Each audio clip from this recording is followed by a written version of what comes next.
I accidentally discovered an explicit video of my fiancé cheating. In the video, Willow and Makoto were on top of each other. At the most intense moment, Makoto mischievously asked her, "Come on, tell me, who's better, me or your husband?" Before I could react, I heard Willow say, "Of course, it's you. I'm willing to have your child." I was burning with anger. I confronted Willow face to face, but she calmly replied, "Although I promised him I'd have his child, I also told him that I will only bear your child. The most I'd do is act as a surrogate for him. That's my bottom line." I was speechless and said, "So, I should thank you then." Chapter 1. Mr. Wong, are you really going to do this? Listening to the hesitant voice of my assistant on the phone, I held the phone calmly. I said, "Yes, please go ahead with it. Arrange a new identity for me in a month, so I can disappear and leave without a trace after faking my death." The assistant hesitated but still couldn't hold back.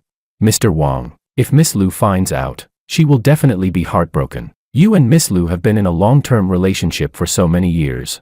Do you really have to go this far?" When the assistant mentioned Willow Liu, a self-deprecating smile appeared on my lips. I said, "I'll handle things on her side. Just make sure you get this done. And don't tell anyone." "Understood." Although the assistant didn't understand why I was doing this, he still agreed and hung up. I stared at the phone screen.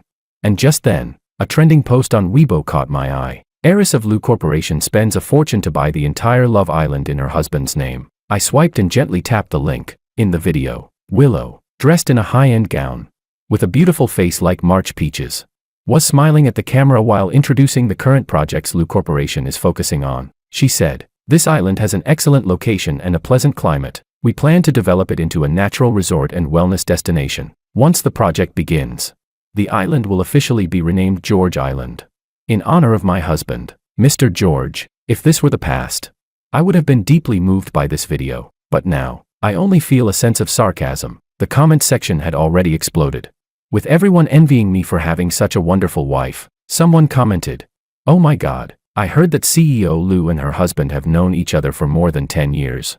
This kind of story I've only read in novels. See, hanging on to a rich woman really lets you skip 50 years of hard work. When will I meet a female CEO who's this generous? I envy CEO Liu's husband so much. What kind of virtue did he accumulate in his past life to have such a good wife? CEO Liu is so good to her husband. Buying an island is nothing. I remember last Valentine's Day, CEO Liu even rented out all the drones in the city, just to put on a drone performance for her husband. Through the screen, I could almost see their envious faces. I quickly scanned through the comments, but the bitterness in my heart began to spread. Yes, everyone knows Willow loves me. She fell for me at first sight in high school and pursued me relentlessly for 3 years. I was born poor, growing up in an orphanage, and only managed to study through hard work and scholarships. To outsiders, apart from my excellent grades and decent looks, I was from a completely different world than this young lady from the Liu family. But Willow Liu didn't care about the rumors outside. She knew about my hardships and set up a scholarship and social funds just for me, so I could focus on my studies. She even rented a special cafeteria window just for me, so I could eat extra meals to improve my health. For 3 years of high school, everyone knew how openly Willow loved me. Even when I sat in the classroom memorizing, I could feel the constant attention on me. For Willow, these were just small gestures, but to me, they were kindnesses I might never repay. So I kept trying to refuse, even though everyone thought I didn't know how to appreciate it. I didn't want to owe Willow so much, but Willow didn't give up. She took part of the money from her foundation and donated it to the orphanage I grew up in, promising that as long as the children from the orphanage wanted to study, the foundation would support them. I could endure hardship, but I couldn't take away the children's right to an education. To thank Willow, I started tutoring her. And over time, through constant contact, I gradually developed a hazy affection for this willful young lady, but our backgrounds were too different, and I never dared to take that step. After the college entrance exam, thanks to my tutoring, Willow and I both managed to get into the same university. She still pursued me openly and boldly, whether it was the special cafeteria window or the grand and elaborate celebrations on my birthday.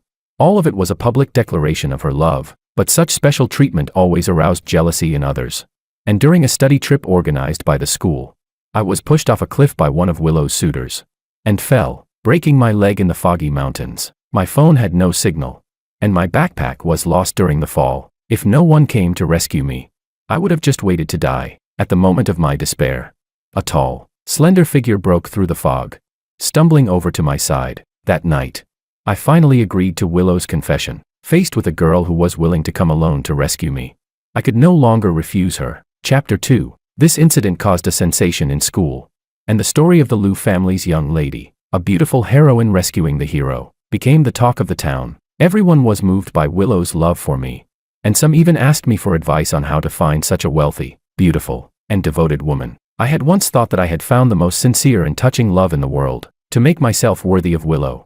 I immersed myself in my studies, winning numerous awards and quickly entering the city's research institute at a young age, becoming the youngest rising star in scientific research. Over the years, I gave my all to Willow, doing everything I could to give her the best, even to better take care of her. I gave up my chance to go to City A for further studies, and chose to stay in South City to be with her. At that time, I thought we could be together like this until we grew old, until one day, I accidentally discovered Willow's affair, and her affair partner was none other than the man who had pushed me off the cliff, and had secretly orchestrated the bullying that almost cost me my life.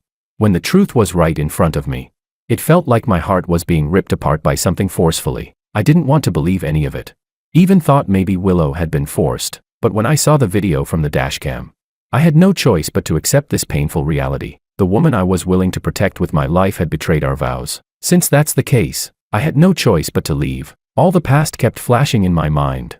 I closed my phone and, in a self-destructive manner, opened the video that proved Willow's affair once more. When I first discovered this video, I had been so emotional that I only saw them kissing and quickly shut off the computer. This time, when I opened it again, I thought I was ready to leave Willow, and maybe my emotions would be calmer.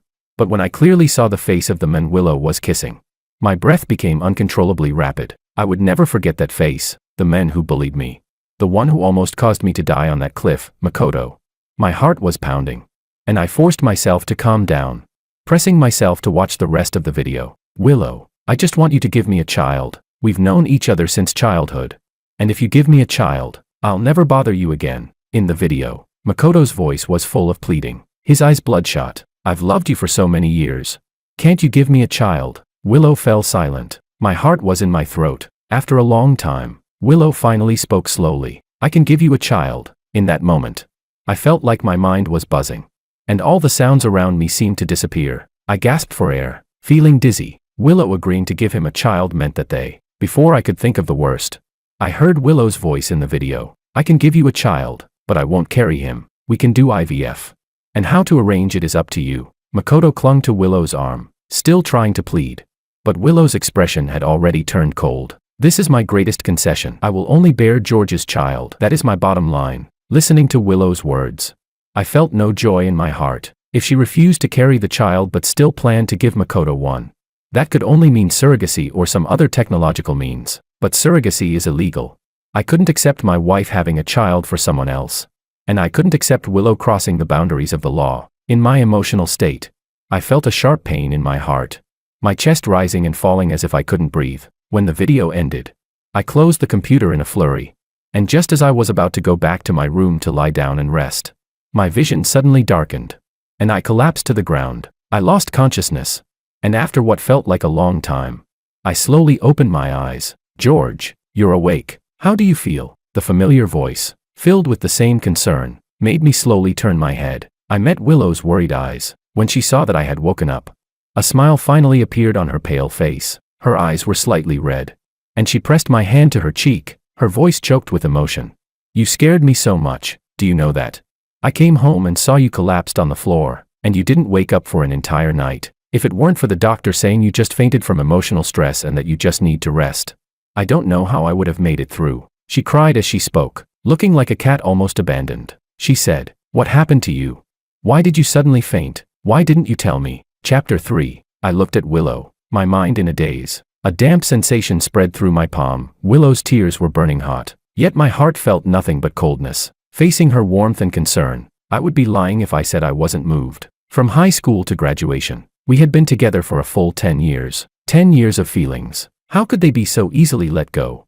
Even knowing that Willow had cheated, seeing her cry still made my heart ache uncontrollably. I'm fine. My voice was hoarse as I spoke slowly. Isn't the company really busy? You suddenly rushed back to stay with me, aren't you worried? Willow wiped away her tears and shot me a reproachful glance, saying, no matter how important work is, it's not more important than you. Honey, I can't live without you. Once I'm done with things, we'll go on vacation to George Island. I specially had that island built for you. You'll love it." As she spoke, Willow carefully picked up the warm bowl of porridge on the table and began feeding me. The love in her eyes was so intense, so genuine. I couldn't imagine how a woman, so deeply in love with me, could turn around and lie with another man. My eyes grew vacant, and after a long pause, I slowly spoke to Willow. "I have something to ask you. You must tell me the truth." Perhaps my fragile appearance made Willow uneasy, a sense of worry creeping into her heart. "What is it, George?" I opened my mouth, about to ask her if she was really with Makoto.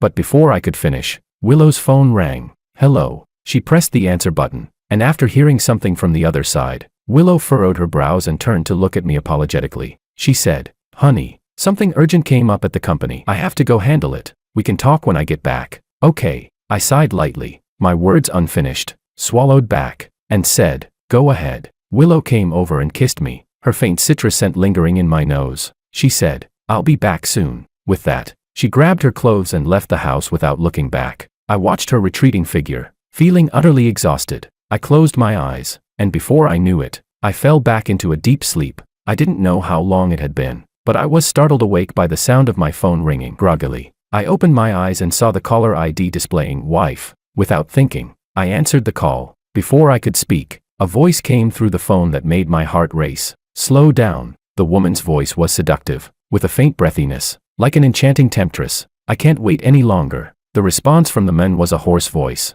followed by the sounds of clothes rustling and falling to the ground, followed by soft murmurs. Any man would know exactly what was happening on the other end of the call. I tightened my grip on the phone, and my hand grew cold. I recognized the voices. One was Makoto, and the other was my fiancée, Willow. In that instant, it felt like cold water had been poured over my head, and my once wavering heart became utterly certain. I had to leave. As for the fake death, I'd set the date for our wedding anniversary. Let it be my final gift to Willow. The voices on the phone continued. Willow's voice, hoarse and seductive, was a pleasure I had never heard before. I could almost imagine how Willow was submitting to Makoto, fulfilling his desires. The next moment, a male voice sounded. "Who's better, me or your husband?" Makoto's voice, laced with light laughter and provocation, seemed deliberately intended for me to hear. Willow's tone was light and flirtatious as she cooed. "Of course, it's you." Their conversation felt like a sharp blade, seemingly cutting me apart, piece by piece. My thoughts began to blur, and memories of the time when Makoto led the bullying flashed through my mind. The boys at 18 or 19 are full of youthful vigor. And Makoto, believing I had stolen Willow from him, would often bring his gang to corner me. The beatings and insults were just the beginning. They shoved my head into a toilet and forced me to kneel and bow. I had tried to fight back, but one person couldn't possibly stand against a group. Each time I resisted, the bullying intensified. Until one day, when they went too far, and I ended up in the hospital. That was when the bullying came to light. When Willow Lu found out, she stormed into the principal's office, demanding justice for me. Under the pressure from the Lu family, Makoto and his gang were forced to apologize. After that, my school life finally returned to peace, until that one year in college, when Makoto struck again. After that incident, Willow publicly severed ties with Makoto and promised to send him to prison, even when the Ito family personally came to plead. Makoto Ito was still detained for 7 days before being released. After many years, Willow had indeed never contacted Makoto again. If it hadn't been for the meeting I accidentally discovered between the two of them 3 months ago, I might still have been kept in the dark. The call had unknowingly ended, and all the humiliation and torment I had suffered played on a loop in my mind. I felt disoriented, my chest heaving, my breath growing shallow and rapid. Realizing something was wrong, I struggled to get up and look for medicine.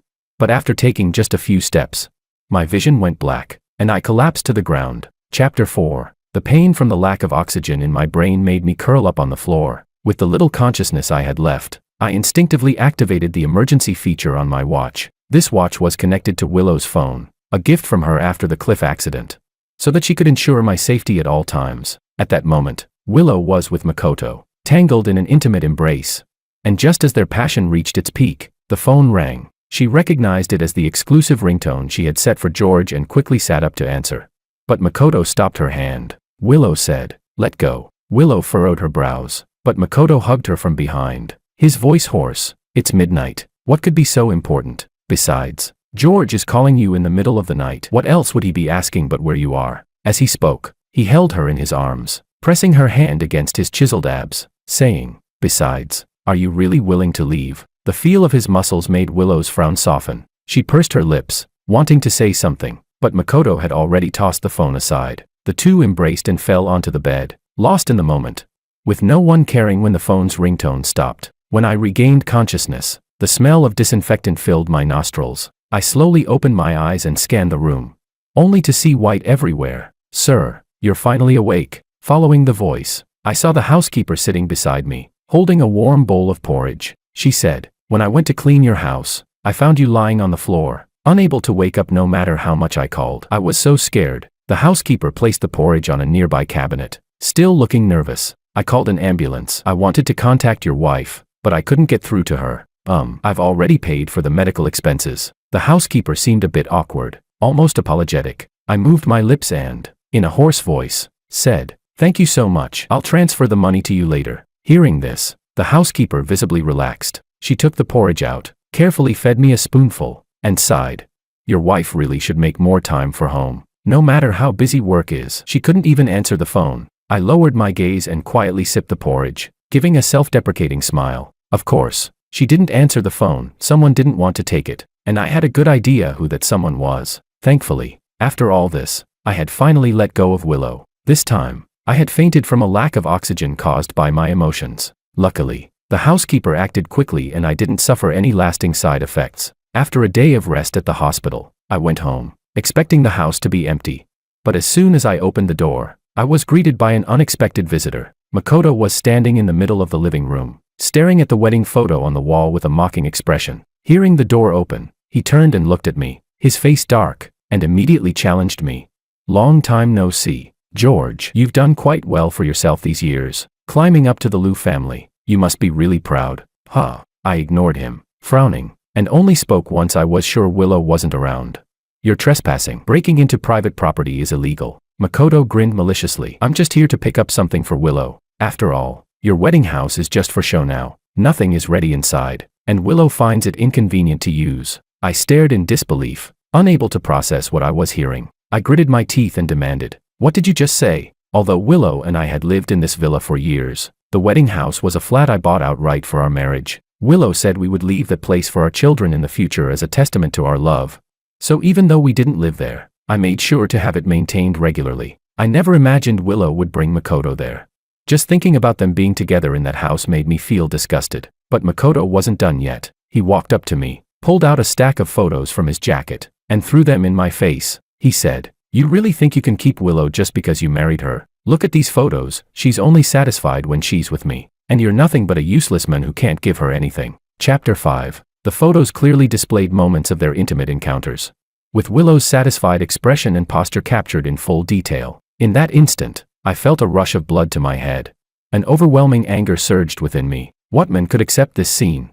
I clenched my fists and swung them at Makoto with all my might. Makoto took a small step back and easily dodged my punch. I'll fight you. I tried to continue, but the result was a punch from Makoto, followed by a swift kick that knocked me to the ground. I had been drained mentally and physically these past few days, and my body had been deteriorating. On top of that, Makoto was big and strong. There was no way I could compete with him. I tried to fight back again, but Makoto stepped on me, forcing me down to the ground. George, listen carefully. A useless man should act like a useless man. Stop dreaming of a toad eating swan meat. I heard that your wedding anniversary is in a month. I'll give you a month. Either you propose a divorce, or you'll regret it. Get as far away as possible. This is your last chance. If you don't get it, I'll make sure you won't even know how you died. Try me. With that, he walked out. And before leaving, he waved his hand, saying, here are the photos. If they're not enough, let me know. I have plenty more. Haha. I dug my fingers into my flesh, and the fire of vengeance reached its peak. I returned to my room, ripped all the photos to shreds, and threw them into the fire, as if bidding farewell to the past. At the same time, my determination solidified. I wanted not only to escape, but to take revenge and uncover the truth.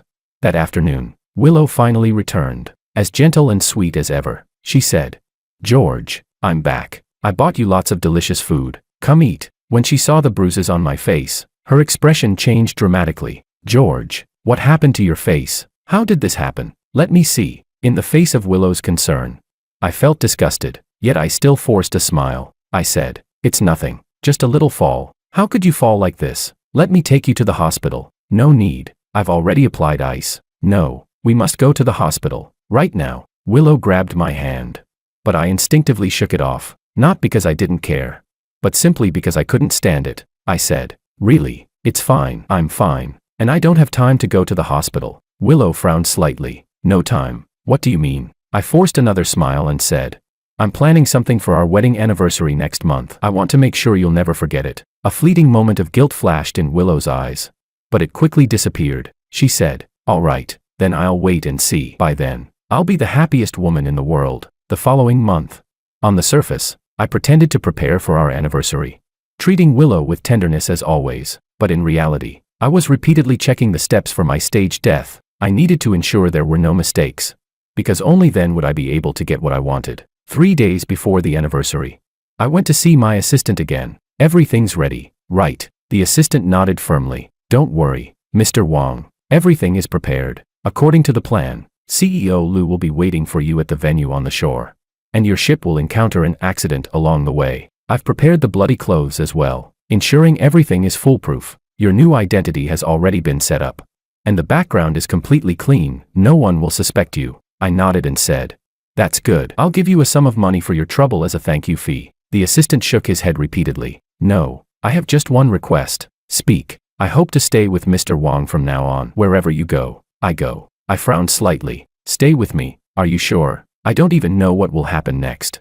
Don't want to hold you back. The assistant's face was filled with determination. No, I'm not afraid. As long as I can stay with Mr. Wong, I'll do anything you ask. I've learned so much from being with you these years. To me, you are both my teacher and my big brother. I just hope to stay by your side from now on. Since he had said it so firmly, I could only nod in agreement. All right. Chapter 6. 3 days passed in the blink of an eye. The night before, Willow had tried on several luxurious gowns, each worth a fortune, dazzling and radiant. With her tall figure and delicate beauty, she looked like a fairy stepping out of a painting. Untouchable. George, what do you think of this one? How about this one? Which one do you like? Looking at the woman in front of me, I felt nothing but coldness inside, utterly indifferent. But at this point, I still forced myself to respond gently. They all look great. You'd look good in anything. Willow laughed joyously, spinning around and throwing herself into my arms. George, you're getting better and better with your words. I adore you so much. Then I'll wear this one. Actually, no matter what I wear, it's all for you. I just want you to see me at my most beautiful. Such words would make any man fall for her. But all I felt was disgust. In fact, I almost wanted to ask, if all your outfits are for me, then who are you undressing for? Surely not for me. Then, Willow took a dazzling golden box. Opening it, inside lay a luxurious custom-made watch, set with 9 gemstones. She said, George, this watch is for you. I had it specially made. The 9 gemstones represent our undying love. It was hard to imagine undying love coming from Willow's mouth, because to me, it was nothing but laughable. It felt completely shallow. I also brought out the token I had prepared, a seemingly ordinary bracelet. I said, don't let its simplicity fool you. This bracelet is a piece of overseas black technology. It'll only break when I die. As soon as the words left my mouth, Willow immediately covered my mouth with her delicate hand. She looked terrified and said, don't say death. It's bad luck. Then, she stood on tiptoe, ready to give me a passionate kiss. But, as expected, I dodged it. I said, hurry and try on your gown. I need to try mine too. We're running out of time. Watching George leave, Willow felt an indescribable sensation in her heart. The next morning, the entire South City was in an uproar. It turned out that while George was preparing, Willow had also been busy, spending a fortune to create a luxurious venue by the river, with all the major media outlets in attendance. In addition, dozens of drones circled overhead, capturing aerial footage. Everyone envied George, especially the countless otaku. But an hour later, tragic news arrived, marking the end of the wedding anniversary celebration. Chapter 7. Bad news. The ship that Mr. Wong was on has had an accident, and Mr. Wong's fate is unknown. This sentence hit like a thunderclap, instantly shaking the entire venue. Willow didn't waste any time and rushed to the scene of the accident as quickly as she could. What could be seen was the ship's sail drenched by the waves. The hull was covered in water stains, and the railing on one side of the deck had been broken. When she reached the gap, the signs of struggle were clearly visible, along with a blood-stained piece of clothing. These had all been prepared by the assistant beforehand. And as for the blood, it was naturally animal blood purchased from the market. The law enforcement officers had already sealed off the area. But only Willow was allowed inside the restricted zone, holding onto the railing with one hand.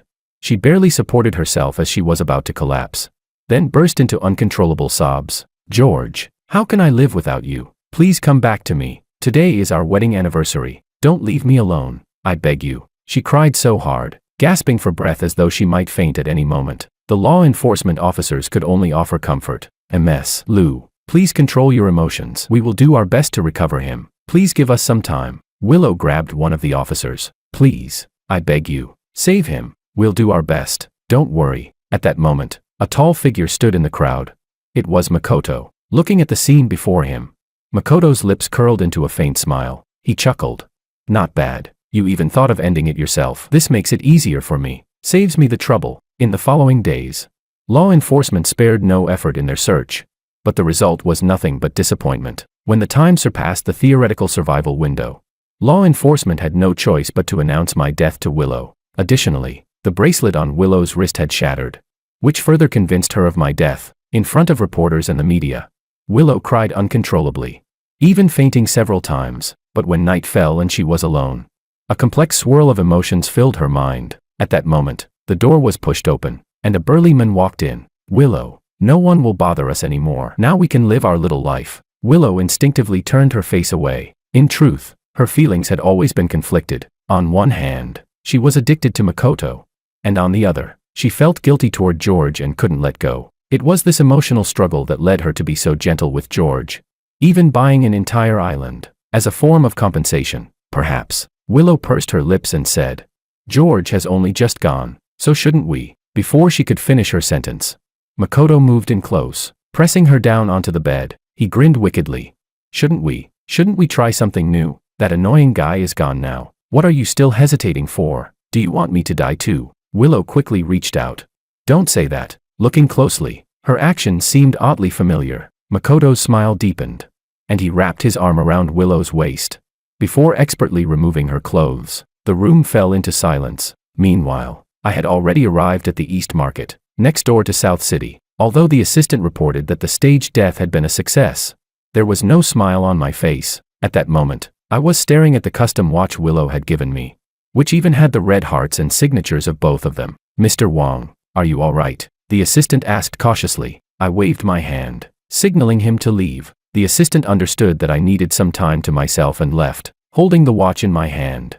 I felt a mix of emotions welling up inside me, but whenever I thought of those photos, the fire of vengeance would surge within me once again. This fire wasn't just for Makoto, but for that woman who had hurt me the most. Chapter 8. The next morning, when the assistant arrived at the hotel room, he was surprised to find that I was missing.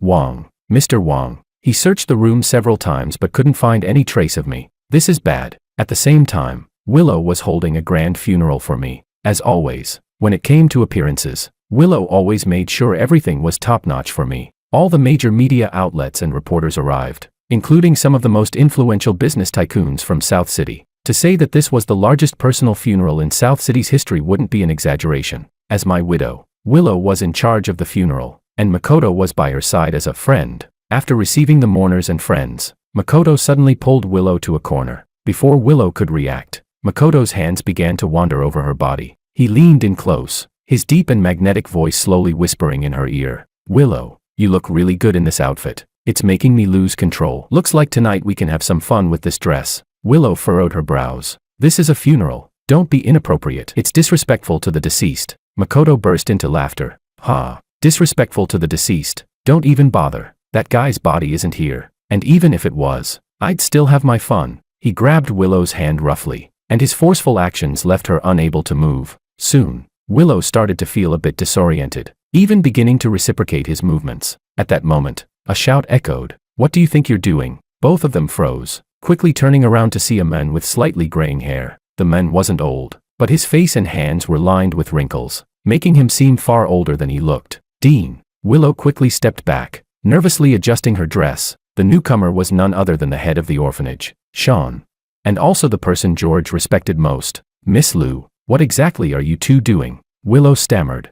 Well, before she could finish, Makoto stepped forward, his face full of disdain. What's it to you? Mind your own business. Dog chasing mice. Get lost. Sean's face turned completely cold. He frowned. What kind of language is that? I speak however I want. Got a problem with that? As things were about to escalate, Willow quickly pulled Sean aside. She said, Dean, you've misunderstood. My friend was just talking to me about something. We didn't do anything. My friend's just like that, don't mind him. With that, she hurriedly left, her back full of guilt. In the days that followed, people gradually forgot about me, the top-tier researcher, and even forgot about the vows I had shared with Willow. As for Makoto, not only did he secure a formal partnership between his company and Lu Corporation, but he also swaggered into Willow's villa.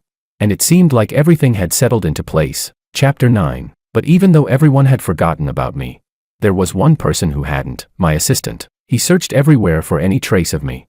But it was as if I had disappeared into thin air, without a single clue. Mr. Wong, where are you? A month passed in the blink of an eye, and just as the assistant was about to give up, I returned. Seeing me suddenly appear, the assistant's eyes were filled with confusion. He asked, Who are you? Why are you looking for me? No, wait. Why do you seem so familiar? Have we met somewhere? A familiar smile tugged at the corner of my mouth. I said, Tom, have you really forgotten me? Didn't you want to call me Big Brother? How can a brother forget his own big brother? The assistant froze, stepping back 2 paces in terror. No, this can't be. You can't be Mr. Wong. In the past, I had a handsome, refined appearance, with a cool, aloof aura, truly a gentleman. But now, looking at myself, I had put on muscle, my skin had darkened quite a bit, and I wore gold-rimmed glasses, exuding the vibe of a business magnate. If anything had stayed the same, it was probably my deep, unwavering gaze. I smiled faintly and said, There's nothing impossible about it. I just changed my haircut and switched up my wardrobe a bit. The assistant shook his head vigorously. No, no, no, your body shape doesn't match either. Your arms are at least twice as big now. I laughed and replied, That's not important. If I'm going to start over with a new identity, the changes have to be big, or else I'd look like a clown. It was only after I spoke those secrets that the assistant reluctantly believed me. Mr. Wong, where have you been this month? I was going crazy with worry. Your skin is so much darker now. And your arms, did you go through some intense training? I gave a mysterious smile but didn't elaborate. In truth, it wasn't just intense training. This month, I had pushed myself to an extent that words couldn't even describe. But it was because of this that I had truly undergone a complete transformation. Alright, enough about that. Let's get to the real matter. How's everything with Lu Corporation? No one's noticed anything strange, right? The assistant shook his head. No, everything at Lu Corporation is normal. Except, I asked, except for what? Except that Lu Corporation has officially established a partnership with Guangming Group. Other than that, nothing unusual. Even without the assistant saying it, I knew that Willow, Lu and Makoto's collaboration was inevitable. In fact, even if I were still around, I wouldn't have been able to stop them. The assistant said, I think you should tell Dean Su about this. I asked, what about the dean? The assistant reported the events from the funeral truthfully. It turned out that the assistant had gone to the funeral to look for me and just so happened to witness that scene. He said, over these days, Dean Su has been crying constantly, and his health is deteriorating. The most concerning thing is that it seems he's noticed something off between Willow and Makoto. I'm afraid he might do something rash one day. Without saying another word, I immediately called Sean. I knew this Dean's personality too well. Once he had doubts, he would investigate to the end, and the result of such an investigation could very well cause trouble for him, as Makoto would hold a grudge and retaliate. Chapter 10. Dean. There was silence on the other end of the phone. I tentatively spoke again. Dean, are you still there? To be honest, I was really worried I might frighten Sean into doing something rash. Dean, please don't panic. Let me explain everything. It took a lot of effort, but I finally managed to convince him of the truth behind my staged death. However, I didn't tell him about Willow and Makoto, fearing that it might cause unnecessary trouble. Sean, with a face full of confusion, asked, Wait, why would you go through the trouble of faking your death? What are you really after? I sighed softly and replied, Dean, I can't go into specifics, but I have my reasons. Please don't ask any more. Well, alright, I won't ask, but you need to be careful. Willow and her friend seem off. At your funeral, I saw Willow and her friend acting strange. They kept exchanging glances, and they even touched each other. You really need to keep an eye on this. If Willow gets deceived and taken away, you won't even have a place to cry. I smiled bitterly and nodded. I know, I'll be careful, but please, don't spread the word or investigate. I'll handle it. Also, please keep the secret of my staged death, and when the truth needs to come out, everything will be clear. Alright. After calming Sean down, I turned to the assistant. Alright, we need to get to work. I'll investigate Lu Corporation, and you focus on Guangming Group. Let's see if these two have collaborated before. Remember, the investigation needs to be thorough and discreet. Understood. Just as the assistant was about to leave, I called him back. By the way, don't call me Mr. Wang anymore. From now on, call me Big Brother Chan. The assistant furrowed his brows. Big Brother Chan. Exactly. From now on, my alias is David Chan. After a few days of investigation, we indeed found something fishy. It turned out that the two companies had already formed a partnership years ago. But it had been kept secret. Moreover, many of the projects had serious issues. The assistant spoke up. 3 years ago, the Food City project had huge problems. The compensation the residents received was drastically different from the numbers Lu Corporation had provided. And then there's the pedestrian street. He listed several projects, and the core issue behind each one was clear: greed. In other words, while the two companies appeared to be collaborating, most of the money had ended up in Makoto's pockets. I couldn't help but chuckle bitterly. Really stupid. They sold me out, and now they're counting money for the other side. The assistant hurriedly spoke. Mr. Wang. No, Big Brother Chan. Shouldn't we just hand over the evidence to Lu Corporation? Let them sort it out themselves. I waved my hand dismissively. Don't rush it. Right now, we're not even part of South City's business world. Why would they believe us? Besides, the evidence isn't strong enough yet. We need to refine it more. The assistant nodded thoughtfully. All right, we'll do everything according to Big Brother Chan's plan. I slowly stood up, my eyes sharp, carrying a sense of vengeful satisfaction. I said, it seems we'll need to pay a visit to South City's business world. Let's test the waters and see just how deep this goes. Yes. At that very moment, Makoto had just finished his passionate session with Willow, who was now sound asleep. Content. He got up, took a shower, and walked over to Willow's computer. With practiced ease, he entered the password and accessed the resource database, which was also the entire Lu Corporation's database. Chapter 11. After some searching, Makoto successfully accessed a project named Paradise Resort. The file not only included the project's phased planning, but also detailed the manpower, resources, and finances required for each stage, everything one could need. Makoto rested his chin on his hand, reading carefully, looking for an opportunity for himself. Paradise Resort was the largest resort project in all of South City, and many big shots had been keeping it on their radar day and night. But in the end, this project landed in Lu Corporation's hands. If he played his cards right, Makoto knew he could make a fortune from it. But just as he was getting excited, Willow's voice suddenly came from behind him. What are you doing? The sudden sound made Makoto jump, almost causing him to collapse to the floor. He wanted to quickly exit the system and close the page. But Willow was standing right behind him, leaving him no time to act. Before he could think of a way to cover up, she had already walked right up to him. How did you know my computer password? Makoto awkwardly cleared his throat. Well, I was looking at your phone the other day and happened to see the password in your notes. I just glanced at it, but I have a good memory, so I remembered it. Willow asked again. Remembering it means you have to log in, and you did it while I was asleep. What were you trying to see? A few piercing questions almost made Makoto want to die right then and there. His brain was racing, and he finally came up with a response. He said, Sigh, Willow, to be honest, I just wanted to see if there was anything I could help with. Take this Paradise Resort project. For example, I really want to help you, but I don't even know your exact plans. I can't assist you without that. Willow furrowed her brows slightly. Then why didn't you just tell me? Makoto sighed heavily. I know you're quite independent, so if I had asked directly, you wouldn't have told me the truth. That's why I had to resort to this. I'm doing this for your own good, so please don't be mad at me. Willow's suspicion relaxed just a bit. All right then, what did you find? One simple sentence made Makoto freeze. He had only looked at the files for a few minutes. What could he have found?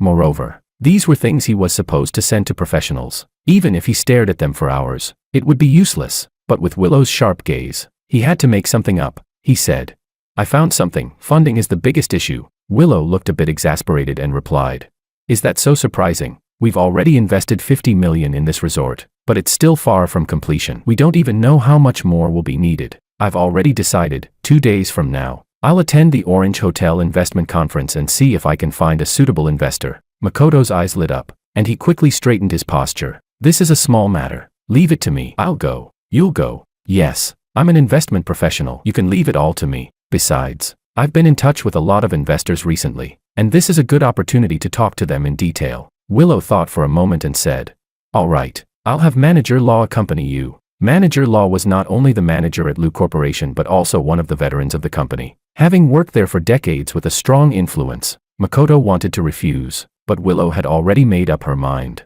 She said, It's settled then. You'll go together in 2 days. Discuss everything with him. All right. The next day, Makoto went to meet the so-called investors. Though they were called investors, in reality, He was meeting with one of his former lackeys who had been unproductive. Makoto said, "Randy, did you remember everything I told you?" Randy scratched his head, a troubled look on his face, and said, "Boss, this might not work. You know my abilities. I don't understand investments. Besides, investments usually involve hundreds of millions, and I can barely scrape enough for lunch today." "You don't." Before he could finish, Makoto suddenly pulled out a stack of cash and handed it to him. Seeing the pile of red bills, Randy immediately shut his mouth. Makoto followed up. "You just need to do what I tell you. Don't worry about anything else. I've already spoken with the finance director over there. Lu Corporation's money will be in your hands." That's right, he planned to use Lu Corporation's own money to invest in Lu Corporation, making a quick profit. Randy quickly nodded. All right, I'll do exactly what the boss says. Chapter 12. 2 days later, the investment conference was held as scheduled. The first-floor hall of the Orange Hotel was booked exclusively for the event, with numerous business tycoons in attendance. Orson and Makoto, of course, were among them. Orson said, "President Ito, where are the investors you mentioned?" Makoto smiled and replied, "Don't worry, old Wong, they'll be here soon." He leaned back on the sofa, feeling like everything was under his control. What he didn't know was that a pair of eyes had been watching him the entire time. At this moment, I was dressed in a custom-made suit, and my short hair made me look even more sharp and capable. My chiseled face seemed as if it had been carved from stone, deeply defined. The finishing touch was the scar on my face, which made it seem as though I had endured the test of time and hardships. I turned to my assistant and said, "Go ahead, connect with Lu Corporation first." The assistant looked puzzled. "Connect with Lu Corporation? Wait, aren't we here to meet with Dragon Ball Group?" Dragon Ball Group was the rival of Lu Corporation, and was also one of the most powerful giants in South City's business world. The assistant continued, "Besides, with Makoto here, even if I go over, he won't give me the time of day." Clearly, the assistant had already figured out what kind of person Makoto was, but what he didn't know was that this was exactly the kind of reaction I wanted. I said, "Go on. If they don't push you away, we won't be able to continue with the next part of the plan." The assistant didn't fully understand but still followed my instructions. Soon, the assistant approached Orson. "Hello, are you Manager Law? My employer would like to discuss investment matters with you." Orson asked, "May I ask who your employer is?" The assistant turned and pointed to me. At that moment, all Orson could see was my back, and he couldn't make out my face. Orson asked, "Is your employer an investor from South City, or from East Market?" The assistant slowly shook his head and replied, "Neither. My employer just returned from overseas and is looking to expand his business in South City. I'm not sure if you'd be interested in discussing it."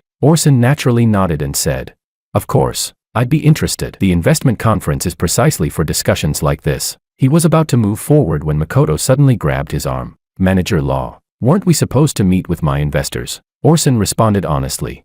"President Ito, even normal people compare products before making a purchase, let alone investments. Besides, your investors haven't arrived yet, so meeting with someone else doesn't seem unreasonable, right?" Chapter 13. Makoto's expression turned cold, but due to the other party's status, he didn't dare to act too harshly, so he redirected his frustration towards the assistant. He said, "What kind of person is your employer? Doesn't he know how to come here himself? What's he doing? Putting on a show in front of me? How much money does he even have? 1 million? 2 million? Does he really think anyone can just collaborate with us? You've got two choices, either have him come here himself, or just go about your business." The assistant's temper flared, and he turned to leave. After all, I had instructed him that if Makoto was being difficult, there was no need to waste time arguing with him. Orson's expression showed his disbelief. "Ito, this really isn't right. You're making an enemy of Lu Corporation. Besides, if he's really a big investor, we might be missing out on an opportunity." Makoto sneered,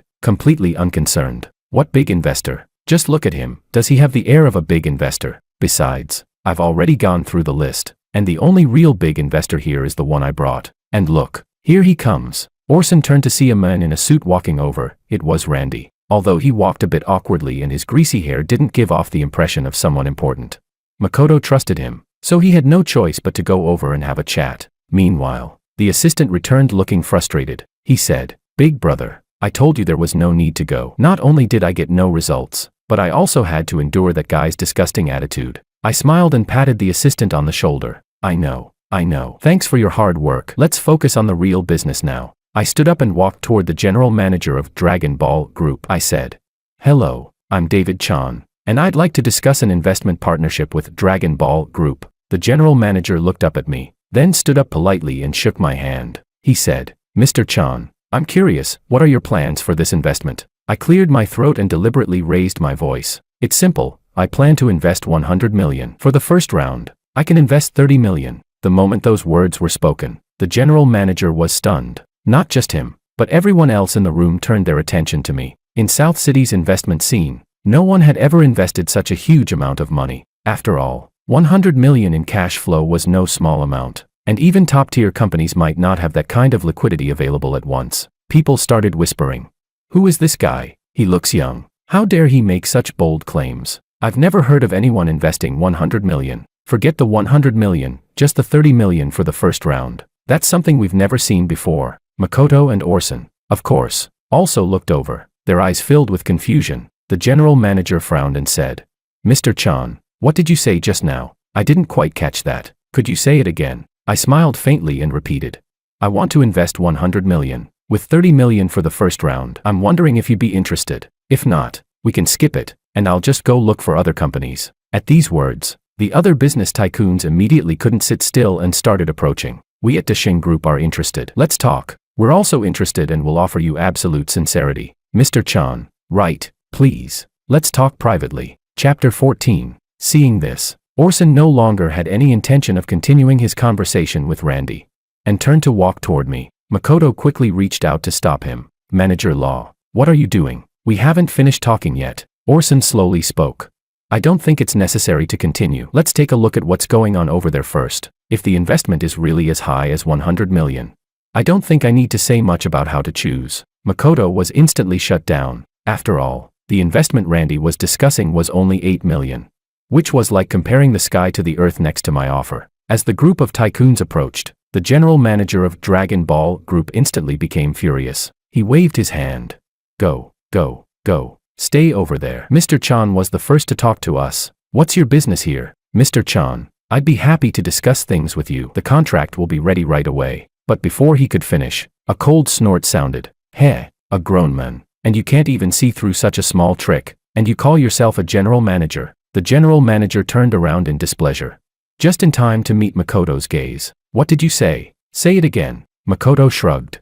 Did I say something wrong? He's talking about 100 million. So I'll talk about 10 billion. After all these years, have you ever heard of anyone being able to offer 100 million in cash for an investment? Think for a second. Don't let yourself be fooled. Only to end up counting other people's money. The general manager's face showed signs of hesitation. Before he could speak, Makoto had already walked up to me and said, Do you really have 100 million to invest? Do you have any proof? Forget the 100 million. Show me the 30 million first. If you can't bring it, then get lost and stop causing trouble. He was pressuring me hard, hoping to expose my bluff as soon as possible. Of course, this was also to prove that his earlier actions were justified. I smiled faintly and said, It seems like you don't really trust me. Makoto retorted, Of course not. Why should I trust you? Who do you think you are? Okay, since that's the case, let me show you whether I have the strength. I waved at the assistant. Get the money delivered. Just send over 30 million. Yes. The assistant quickly made the call. And Makoto burst into even louder laughter. Ha ha ha. Really good at pretending. Aren't you afraid of pretending too much? Do you even know what 30 million in cash means? You probably haven't even seen that much in your life. If you manage to get the money here today, I'll kneel and give you 3 kowtows. I couldn't help but smile to myself. This is too easy. I said. All right. You said it. Let's wait and see. Time passed, and not even a trace of the 30 million was in sight. Makoto's smile became even wider. Ha ha ha. Where's the 30 million? Do you even have 3,000 on you? I'm really impressed. Who's in charge of the vetting process? How can any Tom, Dick, or Harry just show up at this event? This is total chaos. Someone, get this guy out of here. Not only Makoto, but other big shots also began to question my identity. He can't really be a fraud, can he? I think it's very likely. Who can come up with that much cash? It's impossible. Exactly. And he's so young. How could he have that kind of strength? He's probably here to eat and drink for free. The general manager, too, had had enough. He raised his hand, pointing at me. Chapter 15, he said. You'd better give me a reasonable explanation today, or we're not done. Makoto burst into laughter. Ha ha. What explanation could he possibly give you? It's just that there are issues with the funds. Or maybe the money is in an overseas account and can't be transferred right now. The general manager slowly clenched his fists, his cold gaze fixed on me. To say he was on the verge of taking action would not be an exaggeration. He asked, Is that true? I smiled again. No, Of course not. Just give me 5 more minutes. The money will definitely be here. Makoto couldn't hold back anymore. Haha. 5 more minutes. Even if you had 5 days or 5 years, do you think you can get the money? Hurry up and kneel and apologize. Then get out of here. This is no place for you. Other tycoons also started to speak up, criticizing me. This is too much. I got excited for nothing. Sigh. I shouldn't have trusted him. He's too young. How could he be a big investor? Damn. How did such a disgusting person even get in here? Facing their criticisms, I remained silent, with only a faint smile on my lips, but the assistant couldn't take it anymore, and was about to step forward to argue. But I grabbed him and stopped him. He said, "Big brother, these guys are too much. Are you really just going to tolerate this?" I softly replied, "What's the rush? When the truth is revealed, we'll clear our name." That was the truth, without the facts. Their explanations would only appear weak and hollow. 5 minutes passed quickly, and soon, the two of us became the targets of everyone. Someone, get these two out of here. Where are the security guards? Hurry up and act. Don't let these two disturb our conference. Get them out. The crowd shouted, as if even one more second of me being there was an insult to them. A group of security guards quickly surrounded us. Just as they were about to make their move, a sudden sound of hurried footsteps came from outside. Turning around, a group of bank staff dressed in uniforms walked in, carrying a secure briefcase. When the group of workers entered the venue, the briefcase was placed on the ground. The leader of the group was none other than Luis, the vice president of Huiguang Bank. "Mr. Chan, here's the money you requested. We withdrew it overnight. Since we had to involve several branches, it took a little longer. Please forgive the delay." I smiled and waved my hand. "It's fine. It's fine. I'm just glad it's here. Let's open the case." As the case was opened, stacks of red bills of RMB gleamed, nearly blinding the onlookers. Some of the tycoons even slapped themselves in disbelief. People started whispering, "Am I seeing this right? Is this really 30 million in cash? Wow. I've never seen this much cash before." Yeah, looks like he wasn't lying. He really has the strength to back it up. Everything unfolded just as I expected. The doubts and mockery disappeared in an instant, replaced by astonished gasps. Makoto shook his head in disbelief. This can't be real. Where did this guy get so much money?" He urgently turned to Luis. "Vice President Luis, are you sure this is his money?" Luis casually replied. "Why, is it not? Unless it's yours." But Makoto was silenced once again. What he didn't know was that, over the years, in addition to receiving numerous research grants, I had made several successful investments both domestically and internationally, each one more profitable than the last. Forget 100 million. I could easily double that amount if needed. Chapter 16. I smiled at Makoto across from me. I said, "I remember we made a bet earlier. If I could bring the money, you'd kneel and kowtow 3 times. Well, the money is here now, so you can start." Makoto gritted his teeth, pointing at me and saying, "Don't push it too far." I shrugged and replied, "Am I pushing it too far? The deal was made between us in advance. You can't just go back on your word, can you? Or are you one of those men who speak nonsense?" Makoto's teeth were nearly grinding to dust, and all the pressure was now on him. But kneeling was impossible. He could only turn and walk away quickly. Meanwhile, the general manager extended his hand with a smile. "Mr. Chan, the earlier incident was just a misunderstanding. Now we can talk about cooperation." The other tycoons were not far behind, eagerly pushing their companies for the deal. "Mr. Chan, cooperate with us. Our sincerity far exceeds the others. Stay out of it. What makes you think your sincerity is greater than ours? Enough of the arguing. I'm taking Mr. Chan as my investor." The tycoons bickered, as if they were about to start a fight at any moment. Among them, the one most likely to secure the deal was, of course, the Dragon Ball Group. But my next words made the general manager want to curl up and disappear. I said, "But I no longer want to cooperate with Dragon Ball Group. I'd like to wait and see." The general manager froze. "Why? Didn't we agree on this?" I raised an eyebrow and said, "Who told you we agreed? I only showed interest in cooperating. And besides, you don't even trust me, so I think it's better we don't cooperate." With that, I turned and walked away, leaving the general manager standing there, completely flustered. I'm not sure how much time passed, but eventually, the general manager slapped himself in the face. Damn, that idiot Makoto just ruined everything for me. He was so frustrated with himself, but there's no such thing as a pill for regret. After leaving the venue, the assistant spoke up. "Big brother, what should we do next? Should we go directly to Lu Corporation?" I shook my head and said, "Not yet. Our reputation is already out there. Now we just need to wait for the right price. Don't worry, Lu Corporation will come to us." I was right. The events at the conference quickly spread like wildfire, and Willow immediately summoned Orson to her office. She scolded him.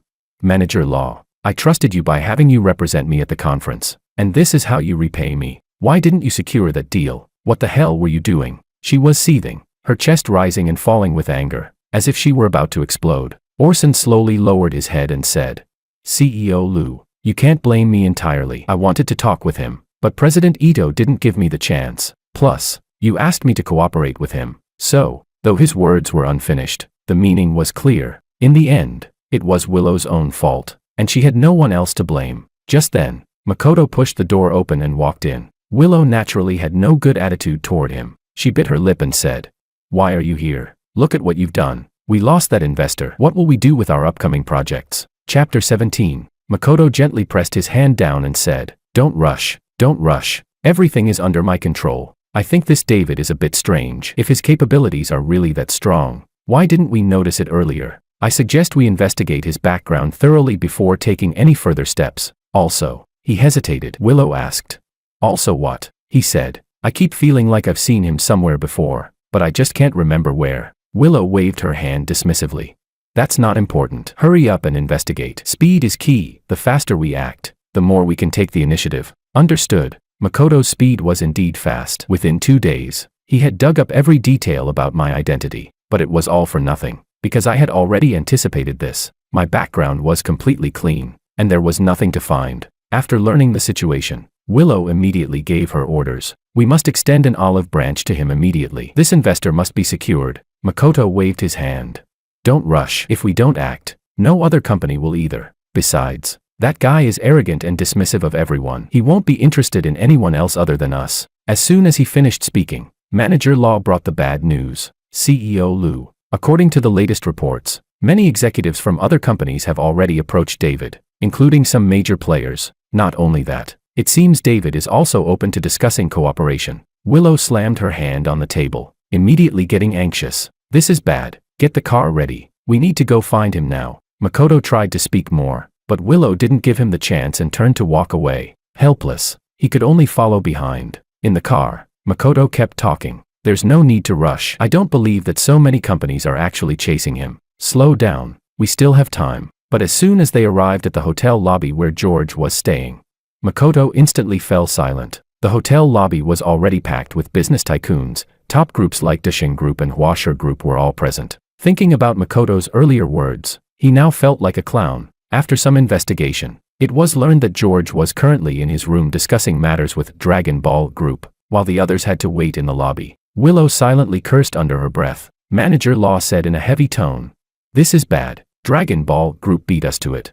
The stakes they've put forward are definitely not low. We're bound to fall into a passive position." Makoto tried to speak up, but he realized it seemed there was no place for him to do so. At that moment, I exited the elevator and walked straight toward the entrance. A group of business tycoons immediately gathered around and asked, "How did it go? Didn't negotiate successfully? If not, why don't you talk to us and me? I'll offer more sincerity than Dragon Ball Group." Facing these questions, I was indifferent, but my peripheral vision caught Willow in the distance. Seeing that familiar face, countless memories surged to the forefront of my mind. Although she had betrayed me, and I had returned for revenge, seeing her again still stirred something within me. But not long after, that feeling was shattered by Makoto. That guy only made me feel disgusted. Arriving at the hotel entrance, I got into the car. I said, "Everyone, for now, I just want some peace and quiet. We can talk about the investment later." I signaled to the assistant to start the car, and with a rev of the engine, we drove away. Willow had originally wanted to express her sincerity,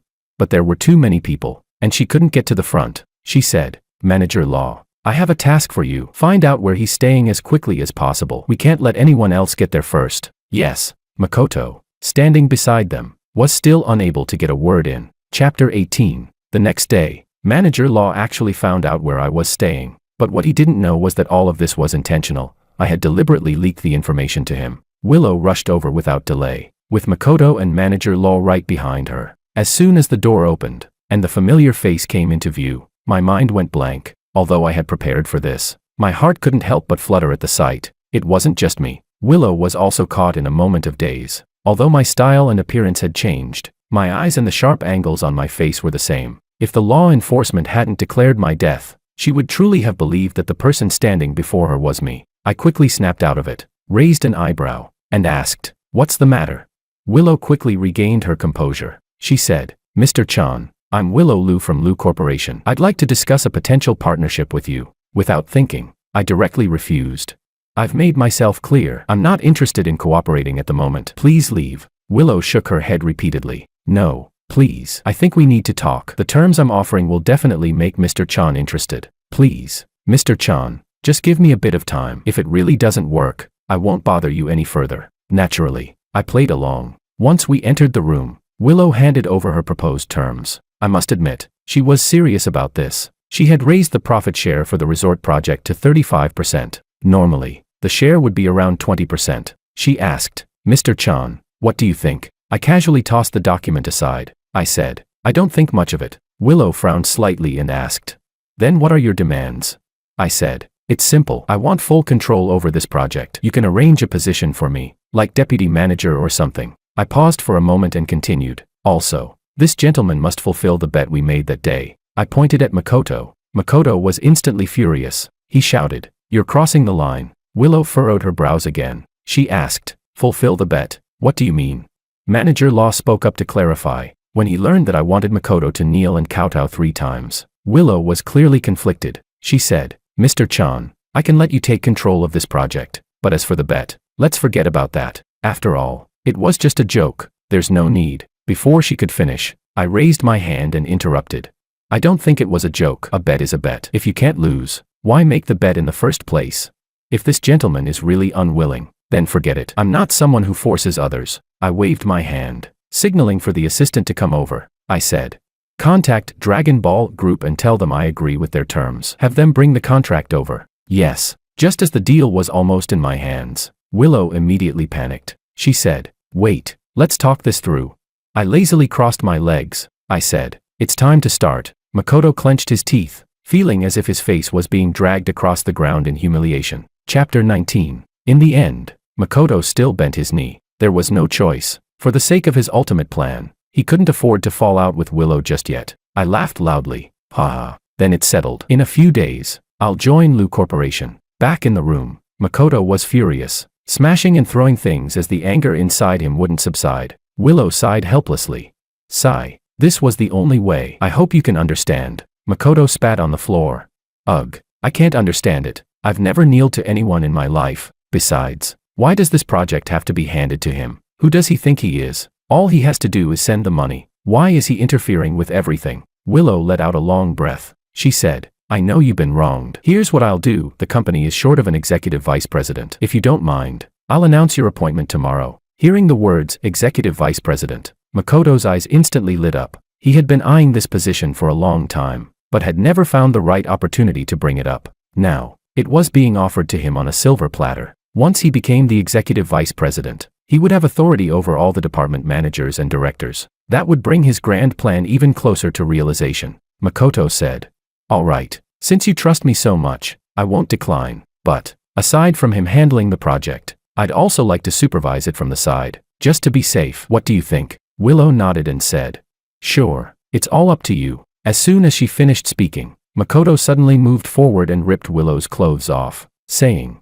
my anger's a bit much right now. You need to help me cool off. A hint of shyness flashed across Willow's face, and soon, the two of them were caught up in a frenzy once again. Not long after, Makoto walked out of the room shirtless. He went to the balcony, smoking a cigarette as he made a phone call. He said, go teach the kid a lesson, but remember to disguise yourselves well. Don't let him figure it out. Also, don't kill him. Just break his legs for me. Yes. After hanging up, a ruthless glint flashed in Makoto's eyes. He ground his teeth and muttered, you like making me kneel? Huh? Well, I'll make sure you never stand again in your life. At that moment, I was sitting in the car, thinking about my next move. Suddenly, the assistant slammed on the brakes, and the tires screeched loudly against the pavement. Luckily, we had our seatbelts on, or we would have both been thrown out of the car. The assistant cursed.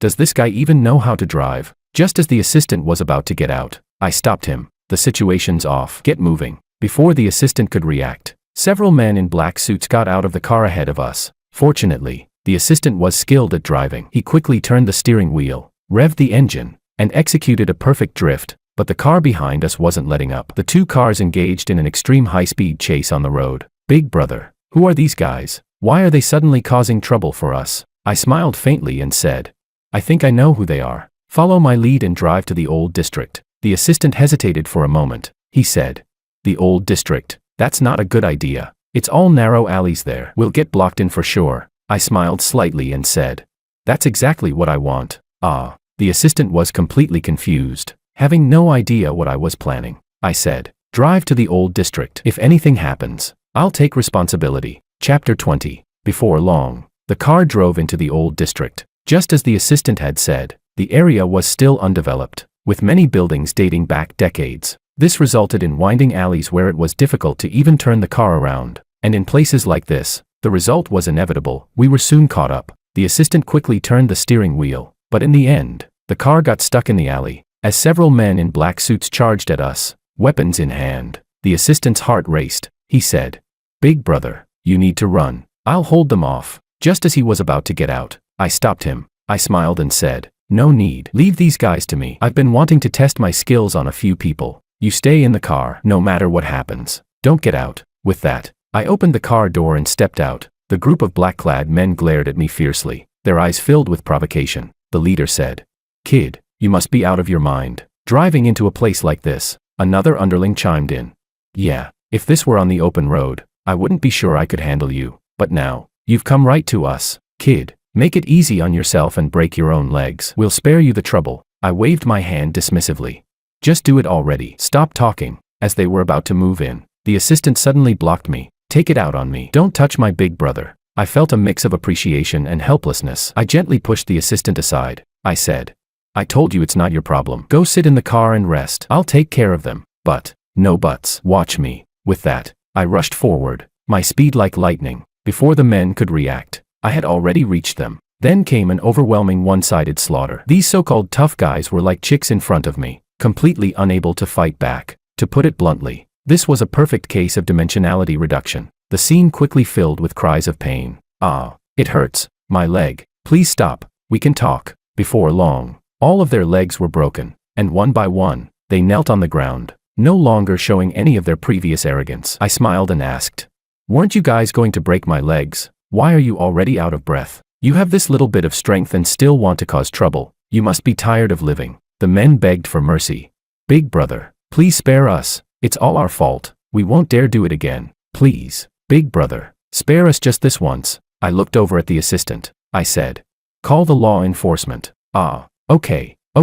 The assistant, finally realizing what I meant, dialed the law enforcement number. After handling the situation, we got back in the car. The assistant couldn't stop talking. Big brother, when did you become so strong? You're like the demon king descended from the heavens, truly a god among men. Is this the result of your devil training from last time? You're so cool. How did you train? Can you teach me some moves? I smiled mysteriously and said, just drive. If necessary, I can teach you a few tricks. Okay.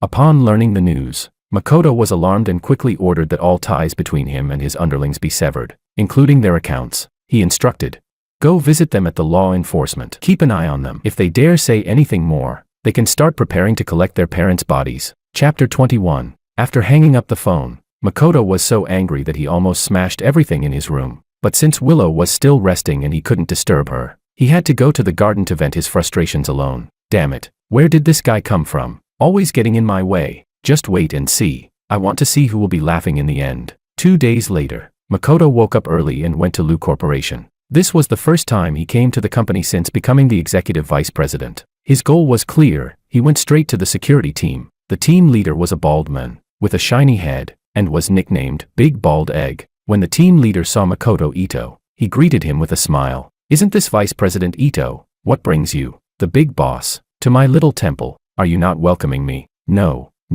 How could I dare? But next time, you should let me know when you're coming, so I can personally welcome you. Makoto waved his hand.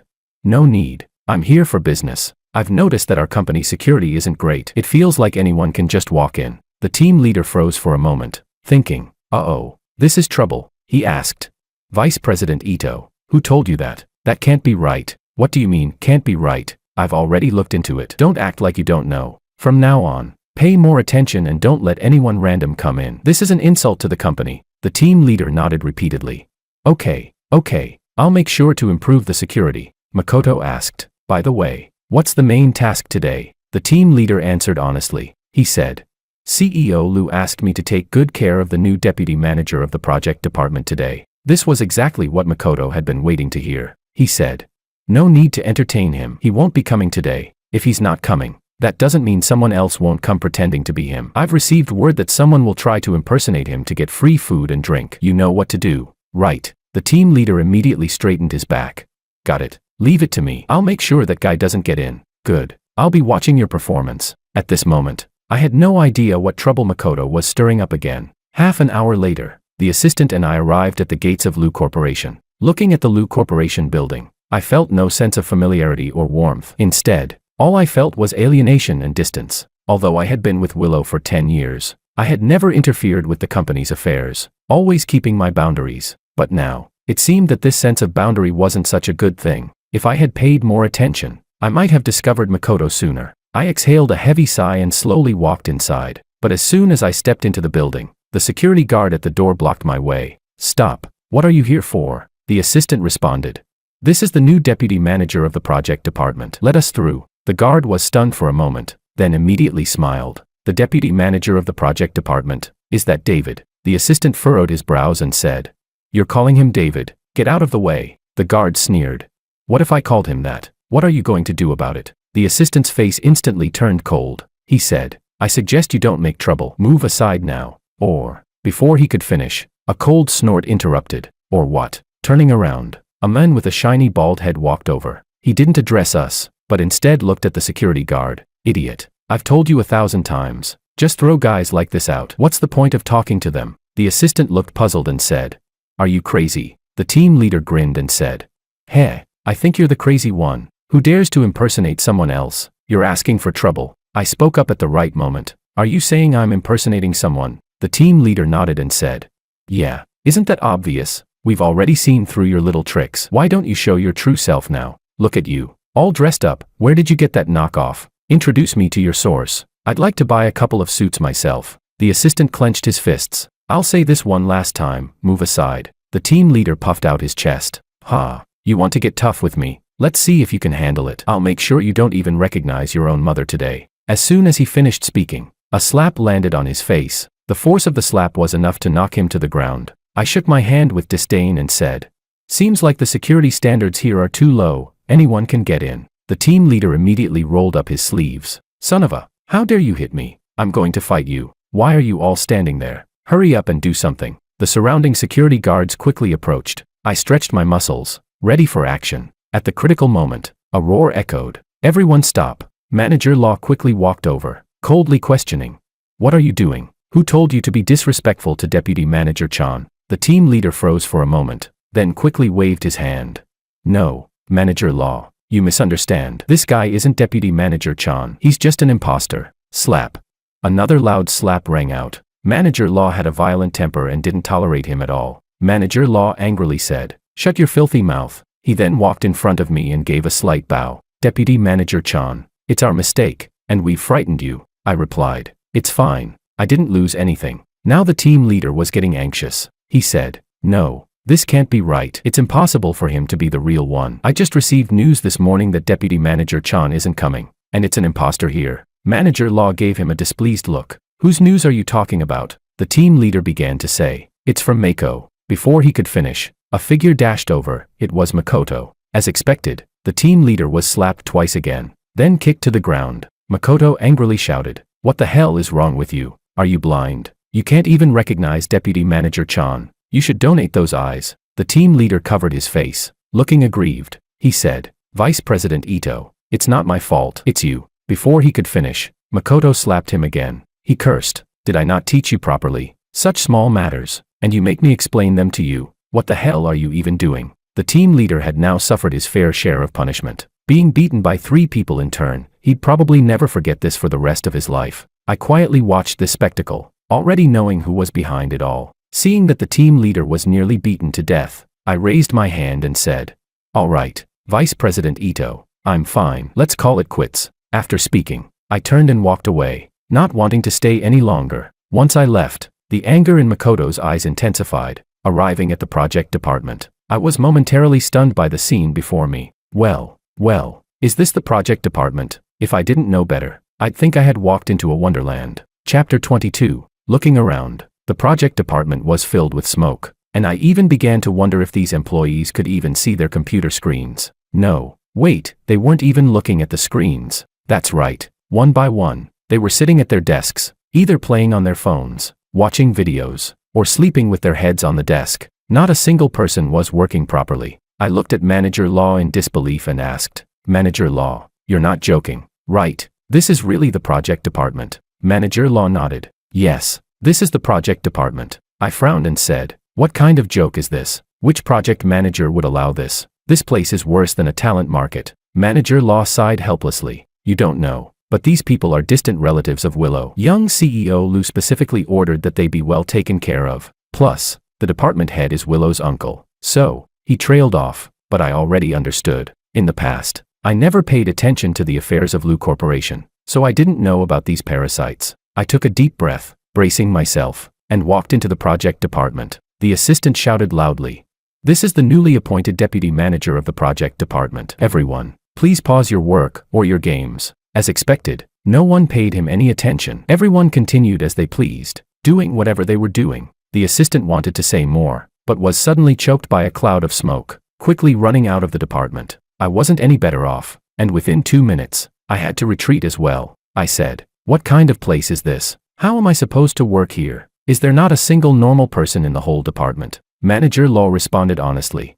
"There are 3 team leaders who are the backbone of the department. They handle the regular projects." "Where are they?" Manager Law pointed to a nearby storage room. "They're working in there." I was speechless and had no choice but to get up and head over. But just as I opened the door, a chair flew straight at me. "Watch out." The assistant tried to push me out of the way, but it was too late. Luckily, I wasn't the same as before. I swiftly knocked the chair away. Inside the storage room, there were 2 men and 1 woman, sitting with computers and thick files in front of them. Because the space was so small, the 3 of them had to sit on small stools, with no decent desks in sight. Now I understood why the chair had flown, honestly. Even a knife coming at me would be understandable in this cramped space. Manager Law's expression changed, and he was about to scold them, but I waved him off. "Manager Law, go do your work. I'll handle this." "Can you handle it?" "Of course, go ahead." I smiled at the 3 of them. "Hello, let me introduce myself. I'm David, the new." "No need to say more. You're just that new idiot investor, right?" Hearing this,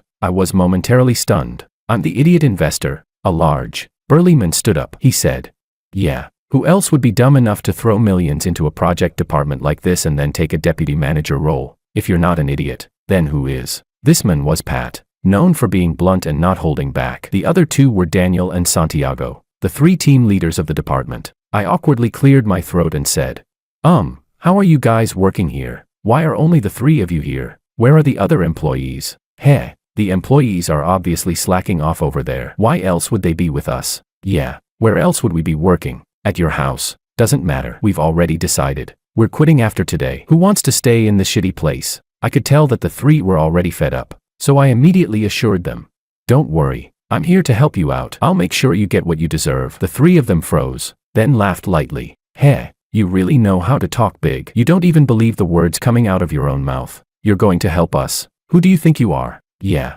are you on some kind of drugs? If you're feeling off, you should go puke it out, or you'll regret it." I smiled confidently and said, "Sorry, I'm a man of my word. If you don't believe me, let's make a bet. If I win, you'll work for me from now on. If I lose, you can do whatever you want with me." The 3 of them exchanged glances, clearly shocked, but with the pressure mounting, none of them would back down. "Let's do it. Who's afraid of who? Let's go." Meanwhile, Makoto approached the project department's head. "Diego, Minister Lou, looks like life's treating you well lately. I see you've put on a bit of weight." Diego took a deep drag from his cigarette, instinctively resting his feet on Makoto's desk. "Things are fine. If you've got something to say, just say it. If I can help, I will." A surge of anger rose in Makoto's chest, but, since Diego was still useful to him, he gritted his teeth and held back. Makoto said, "I heard the project department's got a new deputy manager. You've met him, right?" Diego replied, "No, there's been a deputy manager every few years. They never last more than 2 days.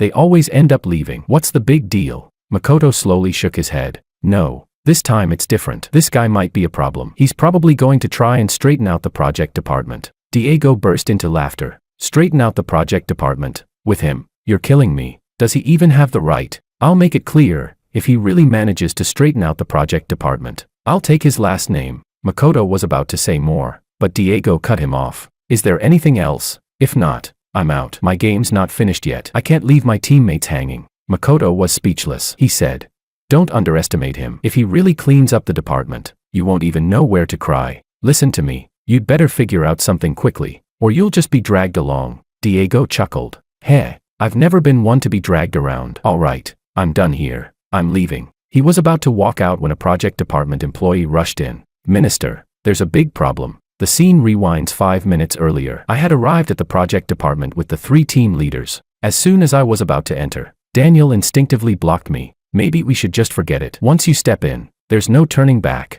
Santiago nodded slightly. Yeah, the project department's already beyond saving. No one can fix it, not even you. You might as well quit while you're ahead. Pat, standing to the side, continued to stir the pot. Don't be like that. If he wants to go, let him. Otherwise, he'll just lose the bet. He just doesn't like losing. We can't take away his chance. I smiled calmly. That's right. I've come this far. Might as well give it a shot. With that, I pushed open the project department's door and, without hesitation, drew a steel rod from behind me. Chapter 23. A few minutes later, Diego rushed to the project department in a hurry. Along the way, he had already thought of everything. As long as that so-called minister dared to make a move, he promised to make him leave with his tail between his legs. All right, David, you dare to cause trouble in my project department. I think you're tired of living. He stopped mid-sentence because the scene before him was not what he had imagined. The staff of the project department were all working diligently, sitting in front of their computer desks, their fingers frantically tapping on the keyboards.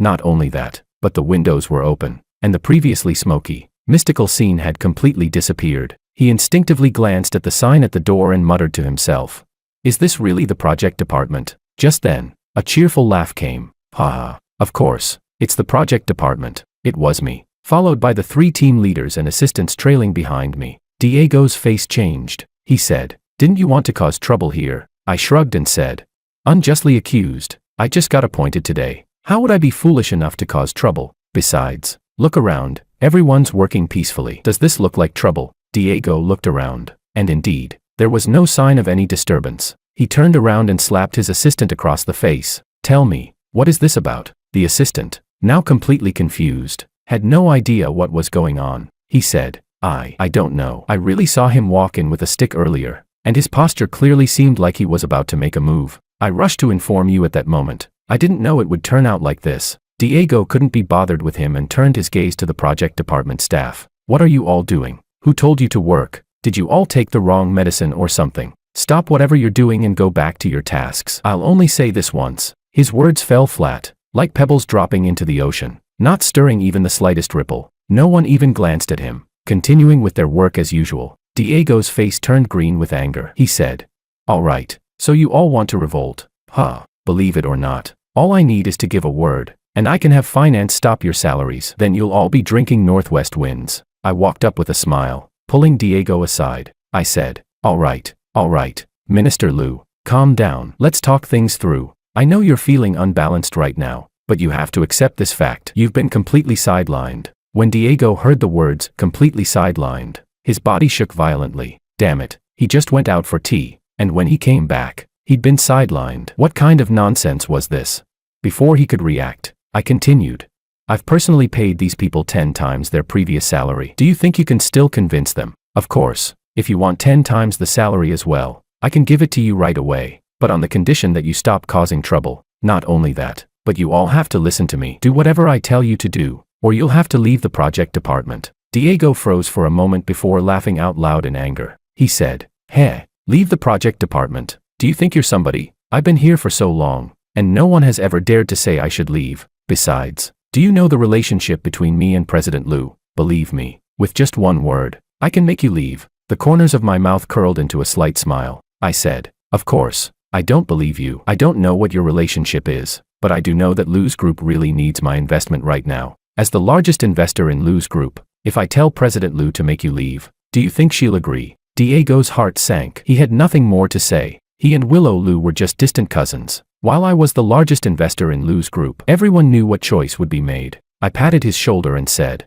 all right, from now on, listen to me obediently, and I'll guarantee your livelihood. Otherwise, we'll be in a situation where it's either sink or swim. Though, based on my estimation, The fish will definitely die. Whether the net breaks or not, I'm not sure. After saying this, I swaggered away. In just a few minutes, I had completely taken control of the project department. Daniel couldn't help but remark, to take over the project department so quickly, if this had happened before, I'd never have dared to even think about it. Pat curled his lip and said, "It's all about financial power. What's so impressive about it?" Santiago spoke slowly. "Financial power isn't something everyone can just use, but it looks like we won't have to leave the project department for now." Before long, I walked over and assigned tasks to the group. I said, "I'm going to direct the project department's manpower and resources to you three. You've got to work hard and make significant progress in a short period. I'll say this up front, if you don't do well, get out of here as soon as possible." The three of them nodded seriously. "Don't worry, Deputy Minister, we've got this." These three had always been sidelined, but now they had found someone who understood them, and each of them was full of enthusiasm. After they left, the assistant walked up to me, looking confused. "Big brother, what's the point of all this? Wasting so much money, are you really just trying to clean up the project department? But this is Lou's group's project department. What does it have to do with us?" I smiled faintly and replied, "Of course it's about getting results quickly and entering the core of Lou's group. Only then can we gain access to more information. Also, it'll buy us some time to investigate Makoto's little tricks." The assistant nodded thoughtfully. "I understand now. I'll give it my all." In the following days, the project department developed rapidly. Not only did we get the Paradise Resort in order, but we also took on several projects at once. These developments successfully caught Willow's attention, especially during the next meeting. My calm and decisive demeanor stood out, something no other executive had shown. Most importantly, she felt a sense of familiarity when interacting with me, as if we had met before. At the same time, Makoto couldn't sit still anymore. "Damn it, there's really no one who can stop this guy." He took his phone out from his chest pocket,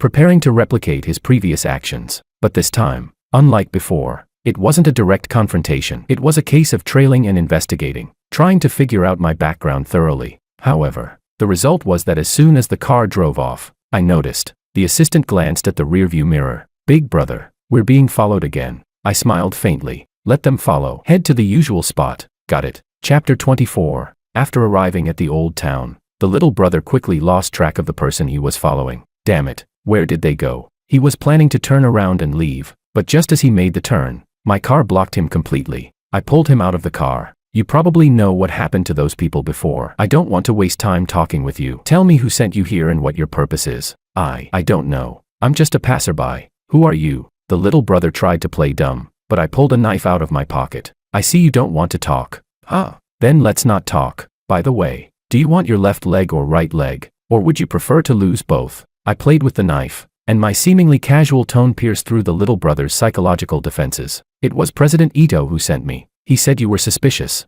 and I should follow you to see who you meet after work." "Big brother, I'm just a little errand boy. Please don't make things difficult for me. This has nothing to do with me." The corner of my mouth lifted slightly. I replied, "I won't make things difficult for you, but you have to help me with something." In the following days, I continued to act decisively, and the little brother didn't disappoint. News soon came through. It turned out that Makoto was meeting a mysterious person at a hotel in the evening, and the exact location was provided. I didn't hesitate and immediately drove there. As soon as I saw the mysterious person, my suspicions were instantly confirmed. The assistant said, "Isn't that the financial director? Looks like they've been in cahoots for a long time." I said, "Now you know the direction of the follow-up investigation, right?" The assistant nodded seriously. "I understand now. Big brother, leave it to me." At this point, Makoto had not only failed to find any dirt on me, but I had managed to turn the tables on him during the meeting. I slammed the evidence of his collusion with the financial director onto the table. "This is the exchange between our deputy general manager Ito and the financial director. Take a look. This should open your eyes." The executives immediately began to examine the documents, and it quickly turned into a scathing critique of Makoto and the financial director.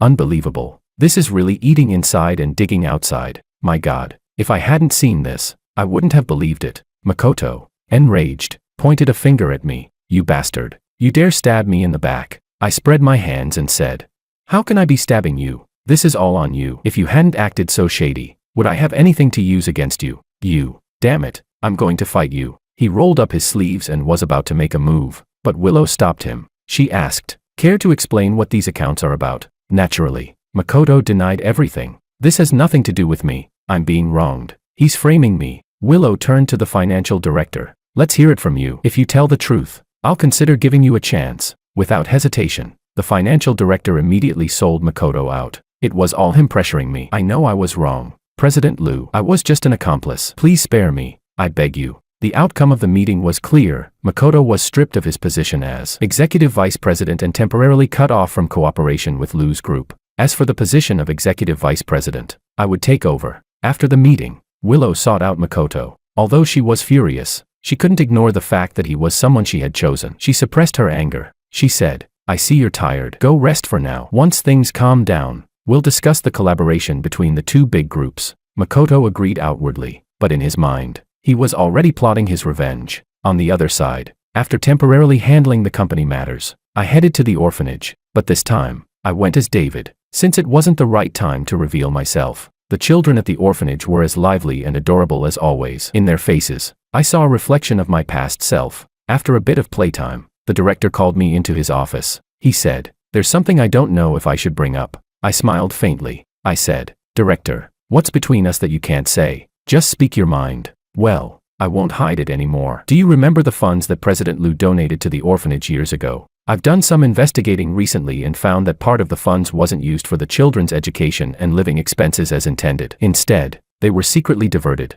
My resources are limited, so I need you to investigate and find out where these funds really went. A flash of malice crossed my eyes when I heard that. If they could embezzle even these funds, that person's conscience must have been eaten by dogs. Don't worry, Director. Leave it to me. Just then, a staff member rushed in. Director, MS. Liu is here to visit the children. Hearing that Willow had arrived, I instinctively thought of leaving, but it was too late. When she saw me, Willow's face was full of surprise. She asked, what are you doing here? I awkwardly cleared my throat. Well, I just thought the children at the orphanage were too pitiful, so I donated some money to them. I came today to check on them. Willow noticed something was off and wanted to ask more questions. But just then, two little children ran over. Big brother, big sister, can you play with us? Willow was about to refuse, but the two children had already pulled her into the yard, and I naturally couldn't escape either. There was nothing we could do but play with the children in the yard. To our surprise, this playtime lasted for several hours, and we didn't realize it until it got dark.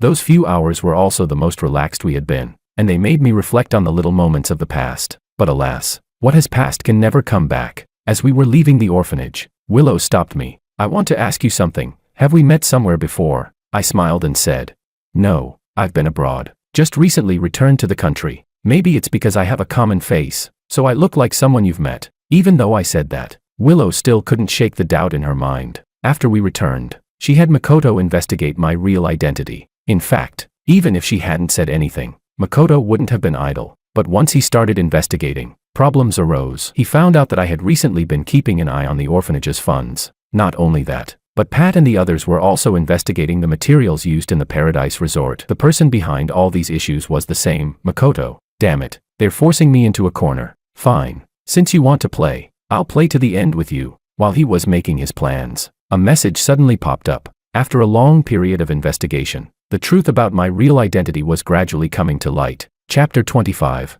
After seeing the message, Makoto froze for a moment before immediately laughing. Interesting. This is getting more and more interesting. It seems our grudge is about to be settled. He turned and approached Willow, saying he would take her to a place where she could find out David's true identity. Naturally, Willow didn't think twice and obediently got in the car with him. At the same time, Makoto sent me a false lead, revealing the location to me. The assistant furrowed his brow and said, Big brother, I have a bad feeling about this. I smiled slightly and replied, if it's a trap, then it's a trap. We'll have to face it eventually. Let's see what tricks he's trying to play. That said, I still contacted the law enforcement agency beforehand. After all, the chain of evidence was nearly complete, and it was time to close in on them. Now that they were delivering themselves to me, I couldn't afford to miss this opportunity. Makoto had chosen an abandoned factory on the outskirts as the meeting location. Willow, looking around at the dim surroundings, felt uneasy and asked, what are we doing here? Where's David? Makoto smiled and said, don't worry, he'll be here soon. Not long after, I entered the factory alone. When Makoto saw me, he laughed loudly. George, oh George, you really are something. You faked your death, fooled everyone, and now you're making a dramatic return. What a brilliant move. Hearing my name, Willow was shocked. You said what? He's George. Makoto nodded and said with a grin. That's right. This guy fooled all of us. He really thought we were fools. But it doesn't matter, because today, all our grudges will be settled. I sneered. Yes, Even if you didn't want to settle it, I wouldn't let it go. I threw all the evidence on the table, including the issues with the materials used at the Paradise Resort and the embezzlement of funds from the orphanage. There were also some illegal operations and false accounting in the company, all pointing directly at Makoto. I said, finally, I can see what greed truly looks like in you. You really don't know when to be satisfied. I'm curious, though, what do you need so much money for? Are you planning to stuff it all in your coffin when you die? Makoto sneered coldly. You're quick with your investigations, but unfortunately, I'm one step ahead of you. He waved his hand, and dozens of thugs armed with clubs rushed out from all sides. In the blink of an eye, I was surrounded. Willow's heart skipped a beat. What are you going to do? Makoto laughed as he wrapped his arm around her waist. Willow, we have to deal with this guy today, or we'll have no good days left. Willow shook her head repeatedly. No, stop. Don't do anything rash. Makoto smiled and said, stopping is impossible. The arrow is already on the string. It has to be shot. This guy has to die today. He then looked at me. Before you die, is there anything you want to say? I smiled faintly and replied, I advise you not to do anything rash, or you'll regret it. Haha. This is hilarious. Just look at the situation now. Who's going to regret? He waved his hand, and the thugs rushed forward. I took a deep breath and charged into the crowd. My moves were bold and fierce, with no hesitation, and even when surrounded, I fought back fiercely. Willow watched anxiously from a distance, unable to do anything. As time passed, I began to tire and was slowly getting the upper hand. Bang! A muffled thud sounded as one of the thugs slammed a steel rod into my back. I staggered, almost collapsing to the ground. Makoto's lips curled into a faint smile. It's over now. Just as I was about to fall, a gunshot shattered the silence of the factory. Looking over, I saw my assistant, along with law enforcement, rushing in. Armed law enforcement officers quickly surrounded the scene, and these so-called thugs had no choice but to bow their heads obediently in front of them. This was the power of bloodline suppression. The team leader, coldly looking at Makoto, said, You're suspected of organizing a fight and several large-scale fraudulent transactions. Please come with us. Makoto knew full well that once he went with them, his life was effectively ruined. Suddenly, his peripheral vision caught sight of Willow, and he quickly pulled a knife from his chest and held her at knife point. Don't come any closer. If you take one more step, I'll kill her. Willow's face showed no panic, only deep despair and helplessness. She thought about how much she once relied on this man, and now, he was trying to kill her, and the person who truly cared for her had been pushed away. I quickly thought of a plan. Makoto, are you helping me get rid of this enemy? In that case, I have to thank you. You two are no good, so go ahead, and make sure everything ends here today. That way, everyone will be satisfied. Willow bitterly smiled. Go ahead, do it. In the moment when Makoto was distracted, I swiftly moved forward and placed myself between Willow and him. The result was that Makoto's knife was driven into my back, and blood began to pour out. I kicked out forcefully, sending him sprawling to the ground, but my vision grew blurry, and I lost consciousness. Chapter 26. I don't know how long it had been, but I finally regained consciousness, the smell of disinfectant filling my nostrils. When I opened my eyes, my assistant was standing in front of me. Big brother, you've finally woken up. You've been unconscious for 3 days and nights. You scared me to death, I asked. How's the situation? The assistant replied truthfully.